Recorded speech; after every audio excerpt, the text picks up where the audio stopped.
Throughout the world, it's always America last. Everyone in Washington is obsessing over how to protect Ukraine's border. But the most important border in the world right now for us is not Ukraine's border, it's America's border, and we do nothing about it. The first duty of the American president is to defend the American border. Before our leaders talk about invasions of other countries, they need to stop the invasion of this country.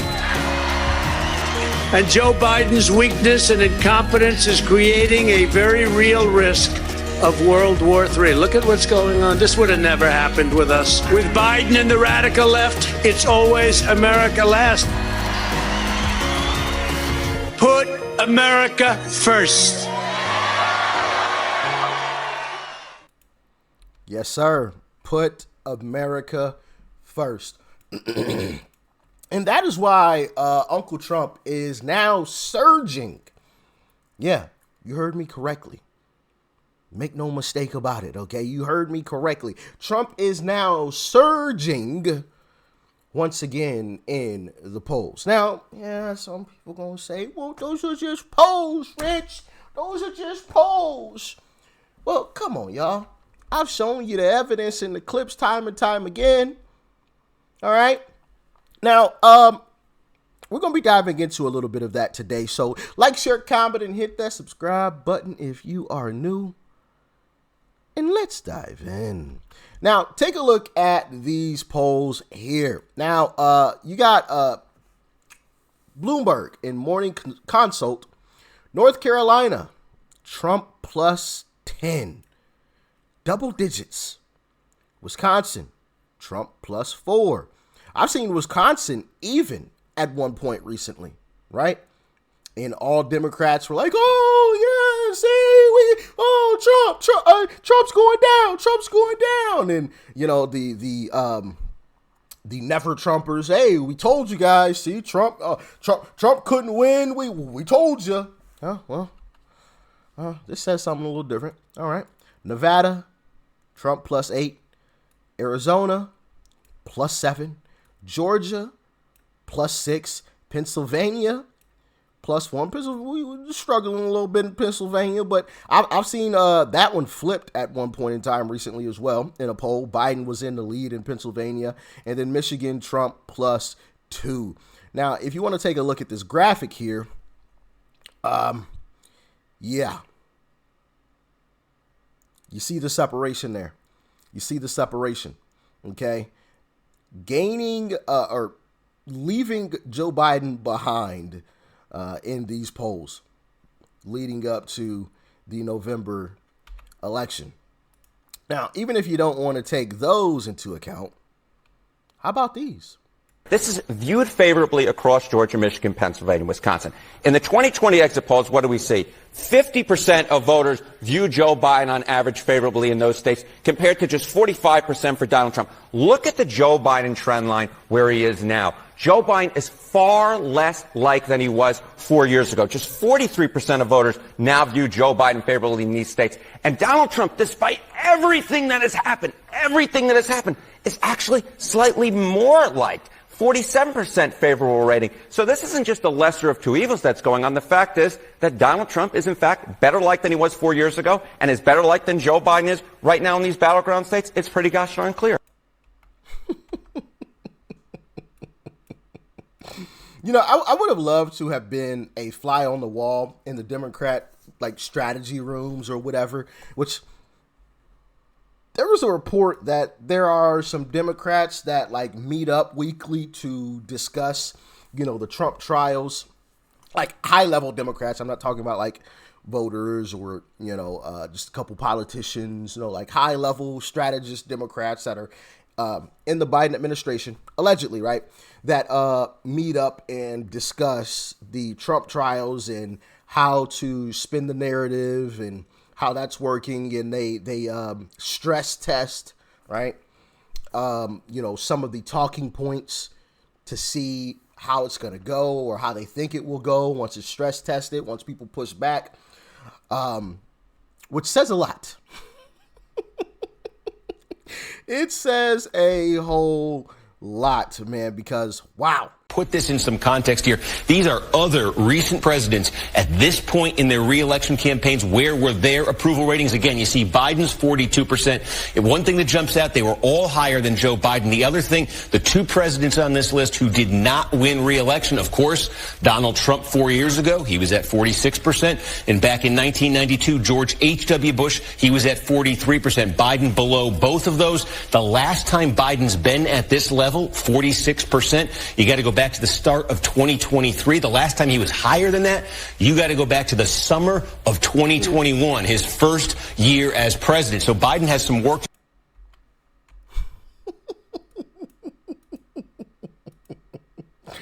Oh my goodness. This guy's going down. He is going down. And it's not a shock. It is not a shock that he is going to go down. I mean, this guy has literally been the worst president in the history of the United States. The only reason why it is even a debate is, one, because of Democrat messaging, and two, goodness gracious, because of Republicans in the messaging. We're honestly terrible, right? We're honestly terrible. I see Republicans saying certain things, and I'm just like, yo, that's not going to win the election. It's not going to win. I understand that's your stance. And honestly, it's my stance too, right? But you're not going to win with that. You do that later. Abortion, for example, the big one, right?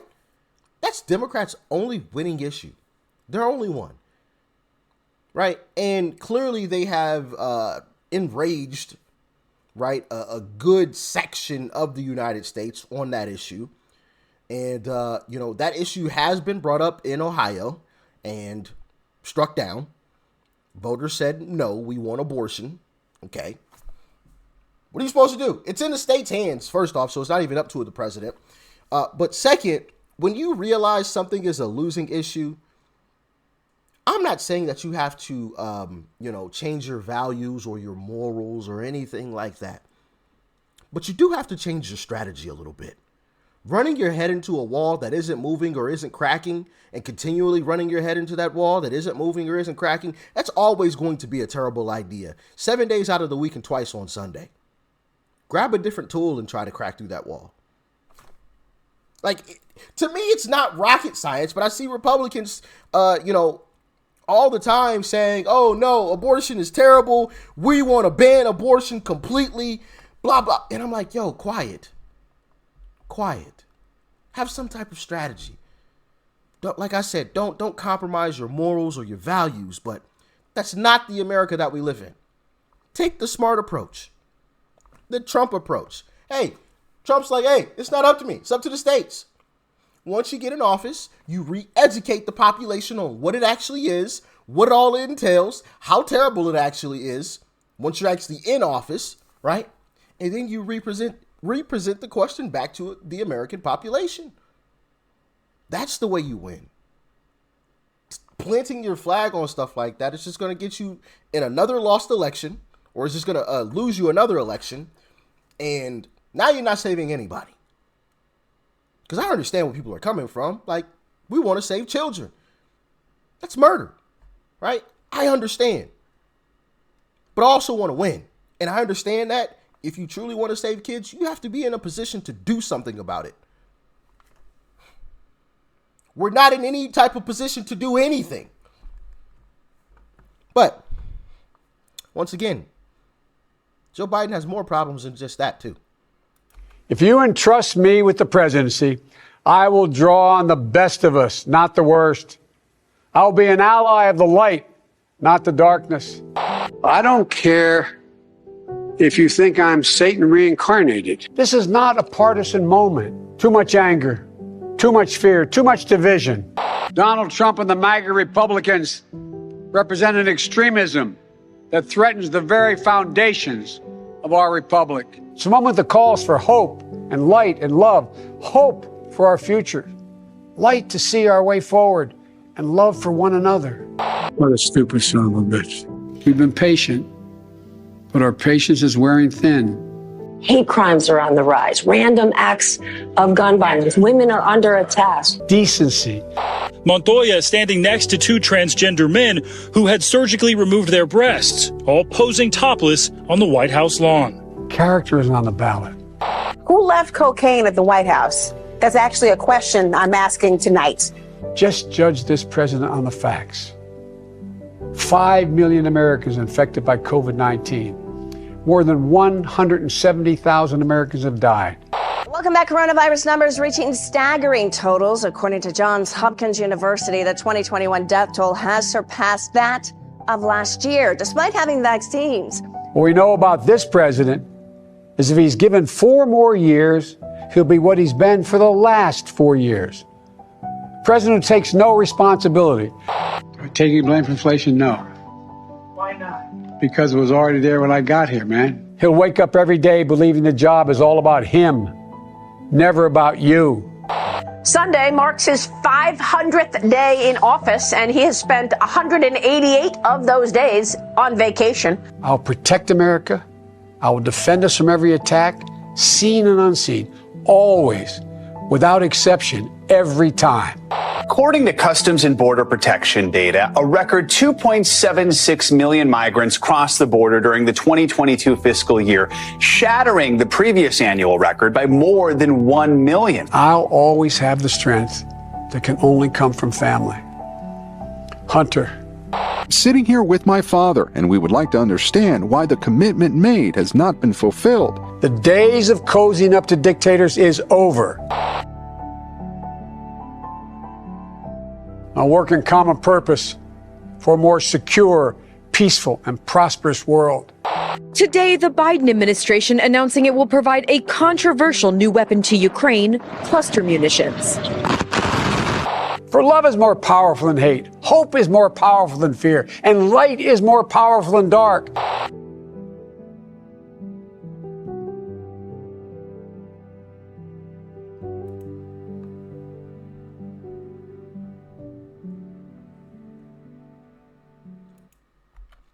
Checking his watch.